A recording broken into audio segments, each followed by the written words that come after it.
एक छोटे से सहरा के गांव में, जो सुनहरी रेत के टीलों से घिरा हुआ था, एक नेक दिल लड़का रहता था जिसका नाम यूसुफ था। यूसुफ तकरीबन 12 साल का था, दुबला पतला, मगर बहुत होशियार और ईमानदार। वो अपने वालिदैन के साथ एक छोटे से कच्चे घर में रहता था और गांव के लोग उसे इसकी मासूमियत और मोहब्बत भरी मुस्कुराहट की वजह से जानते थे। हकीम बाबा ने फौरन अपना सामान समेटना शुरू किया। यूसुफ, ये मजबूत चराग ले लो, उन्होंने कहा, एक भारी पीएल का चराग उसके हाथ में देते हुए। आज रात सहरा सख्त गजब में होगा। शाम धीरे धीरे ढल रही थी।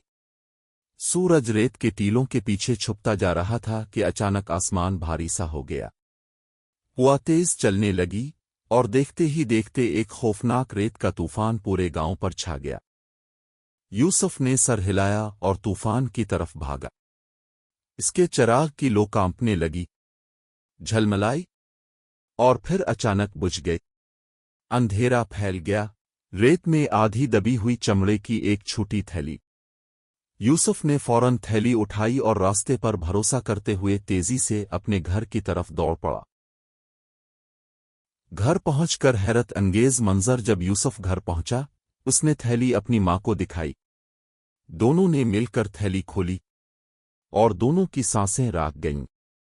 सोना, चमचमाती हुए सोने के सके, इतने कि यूसुफ ने कभी ख्वाब में भी न देखे थे।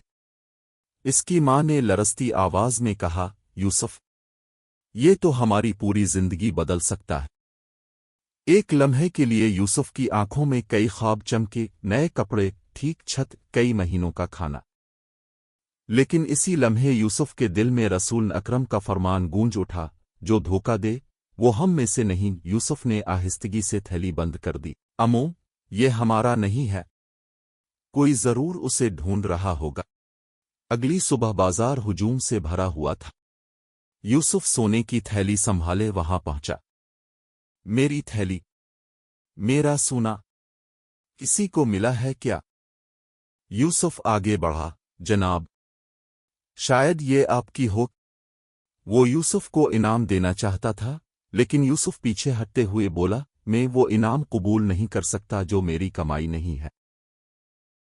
करीब खड़े हकीम बाबा मुस्कराए, बेटा, शुक्रगुजारी से दिया गया तोहफा लेना गलत नहीं। इसलिए यूसुफ ने सिर्फ एक चांदी का सिक्का कबूल किया, इससे ज्यादा नहीं। पूरे बाजार में यूसुफ की ईमानदारी की धूम मच गई। मगर बाजार का एक लालची ताजिर, मालिक, जो हमेशा तोल में धोखा देता था, यूसुफ से हसद करने लगा। एक दिन वो मकवर सी मुस्कुराहट के साथ यूसुफ के पास आया। बेटे, मेरे पास काम करो, मैं तुम्हें हर हफ्ते 3 चांदी के सके दूंगा।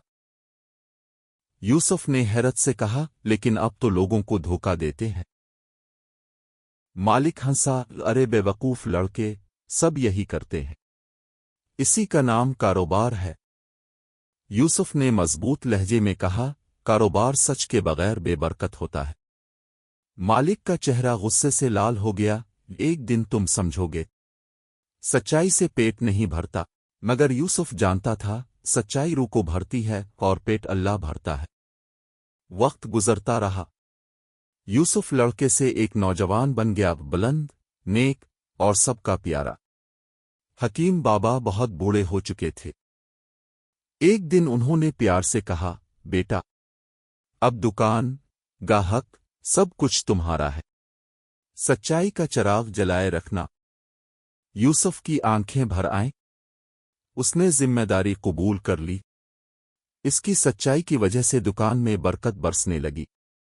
लोग दूर दूर से इसी के पास आते। एक दिन दुकान का पर्दा हिला। एक बूढ़ा मुसाफिर अंदर दाखिल हुआ। सफेद दाढ़ी, मगर आंखों में पहचान की चमक।